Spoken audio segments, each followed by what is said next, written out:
আসসালামু আলাইকুম। প্রিয় দর্শক, অন্য মঞ্চের আলাপচারিতায় আপনাদের সকলকে আমন্ত্রণ জানাচ্ছি। আওয়ামী লীগের নতুন পর্যায়ের এই সরকার বিরোধী সর্বাত্মক আন্দোলন, এই আন্দোলনের মধ্যে আছে 13ই নভেম্বর দেশ জুড়ে লকডাউন, জনজীবন স্তব্ধ করে দেওয়ার পরিকল্পনা। তাই আজ যেহেতু 10 নভেম্বর শুরু হলো এবং বাংলাদেশ থেকে বেশ কিছু বন্ধু তারা ফোনে জানালেন আজকে কি হয়েছে সেখানে, সুতরাং আমার মনে হলো যে সবাইকে এই বিষয়টি নিয়ে, আজকের এই গুরুত্বপূর্ণ দিনটি নিয়ে কিছু আমার বলাটা উচিত, তাই আপনাদের সামনে এসেছি। শুরুর দিনের খবর যা পেলাম, বহু জায়গায় প্রতিবাদ মিছিল হয়েছে।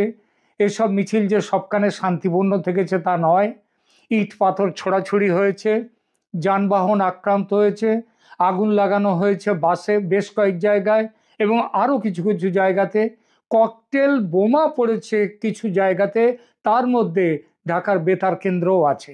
গ্রেপ্তার হয়েছে কিছু মানুষ, কিন্তু গ্রেপ্তার যতটা হবে ভাবা গিয়েছিল ততটা হয়নি, কারণ মাঠে সেনাবাহিনীর সংখ্যা অর্ধেক হয়ে গেছে। বাকি যারা আছে তারাও আওয়ামী লীগ নেতা কর্মীদের গ্রেপ্তার করতে উৎসাহী নয় আর। এবং পুলিশের মধ্যেও এই ভাবনা ছড়িয়ে পড়েছে ব্যাপকভাবে। এই ভাবনা দাবানলের মতো ছড়িয়ে পড়েছে 7 নভেম্বর সেনা জেনারেলদের বিশেষ সভায় এই সংক্রান্ত সিদ্ধান্ত গ্রহণের পর। জানা গেছে সেই বৈঠকের একটি ভিডিও প্রধান উপদেষ্টা মোহাম্মদ ইউনূসের কাছে পৌঁছে দেয়া হয়েছে। কেউ লুকোচুরি করে পৌঁছে দেয়নি, সেনার পক্ষ থেকে অফিসিয়ালি তাদের সিদ্ধান্ত জানিয়ে দেয়া হয়েছে, এবং সেই সবার একটি ভিডিও মোহাম্মদ ইউনূসের কাছে নিয়ে পৌঁছে দিয়েছেন সেনারই একজন উচ্চপদস্থ অফিসার। তো কি ছিল সেনার পক্ষ থেকে কি সিদ্ধান্ত সেটাও একবার মনে করিয়ে দিই। যে সেনার পক্ষ থেকে বলা হয়েছে যে বিরোধী রাজনৈতিক দলের নেতা কর্মীদের রাজনৈতিক উদ্দেশ্যে গ্রেপ্তার করার কাজ আর করবে না সেনাবাহিনী। 1, 2, তারা বলেছে যে free, fair and inclusive election, অর্থাৎ আওয়ামী লীগকে নিয়ে নির্বাচন করতে হবে। আর সেনার এই স্ট্যান্ড উদ্দীপ্ত করছে পুলিশ ও অন্যান্য যে সুরক্ষা বাহিনী তাদেরকেও, কারণ তারা তো আগে থেকেই ক্ষিপ্ত ছিল। প্রায় 3000 থেকে 3500 পুলিশকে পুড়িয়ে মারা হয়েছে, বহু মানুষ, পুলিশের খোঁজ নেই।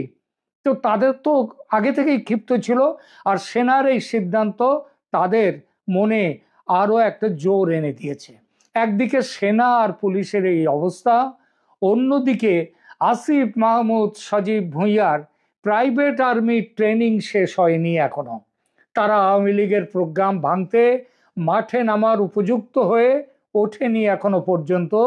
তারা মাঠে নামতে পারে ভেবে যথোচিত ব্যবস্থা নিয়ে রেখেছিল আওয়ামী লীগের নেতাকর্মীরা, এবং প্রথম দিনের প্রোগ্রামে আওয়ামী লীগ বুঝিয়ে দিয়েছে তারা এবার তৈরি হয়ে মাঠে নামছে। ঢাকা সহ সারা বাংলাদেশে যে রাজনীতির চাকা ঘুরছে তার প্রমাণ এখন একেবারে স্পষ্ট, কোনো লুকোছাপা নেই আর। হিসাব বুঝে নিতে তৈরি আওয়ামী লীগ। আমি আমার একাধিক ভিডিওতে বহুবার বলেছি, বাংলাদেশে ক্ষমতার প্রাণ পাখিটি ধরা আছে সেনার কাছে।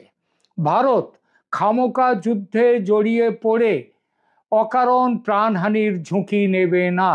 ভারত ওয়াকারুজ্জামানকে অর্থাৎ সেনাবাহিনীকে হাতে নিয়ে বিনা যুদ্ধ বিগ্রহে বাংলাদেশকে ইউনূসের শাসন থেকে মুক্ত করবে। সেই মুক্তির পথ যুদ্ধ করে নয়, নির্বাচন করে।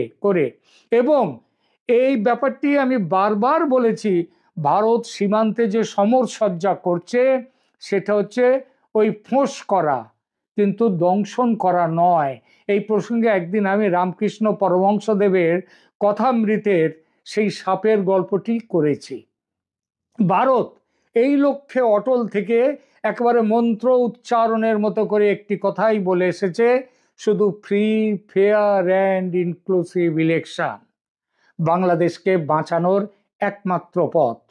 এবং সেই তার মানেটা কি? মানেটা হচ্ছে আওয়ামী লীগ এবং তার সঙ্গীদের নিয়ে ভোট করতে দিতে হবে।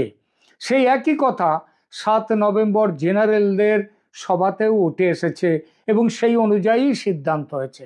আপনাদের একটি নিশ্চিত তথ্য দিচ্ছি, সেনাবাহিনী বর্তমানে, বাংলাদেশ সেনাবাহিনী বর্তমানে ভারতের স্ট্র্যাটেজির সঙ্গে পুরো হাতে হাত মিলিয়েছে। এটা শুধু ভারতের স্ট্র্যাটেজি নয়, আমেরিকাও এখন ভারতের পুরো এই প্ল্যানে সহমত। এর মধ্যে কোনো ইফস অ্যান্ড বাটস নেই। ভারতের প্ল্যান এবার আরো সরাসরি। এতদিন ছিল no Awami League no vote, এবার তার সঙ্গে যোগ হয়েছে আর এক দাবি, নো ভোট আন্ডার ইউনূস। ইউনূসকে রেখে, ক্ষমতায় রেখে কোনো ভোট হবে না, তাহলে সেই ভোট কখনোই স্বচ্ছ হবে না, মুক্ত হবে না। ইউনূস তাই, ইউনূস আউট। কি হবে তাহলে? সম্ভাবনা আছে হাসিনাকে নিয়ে আসা হবে কেয়ারটেকার সরকারের প্রধান হিসেবে। এই সম্ভাবনার কথাও আমি আমার আগে একটি ভিডিওতে বলেছি, আপনাদের মনে থাকলেও থাকতে পারে, কিংবা তবে একটু পুরনো ভিডিওগুলো দেখে নেবেন। আমি বলেছি আজ থেকে অন্তত 20-25 দিন আগেই এই কথাটি। তার মানে শেখ হাসিনার ব্যবস্থাপনায় হবে নির্বাচন।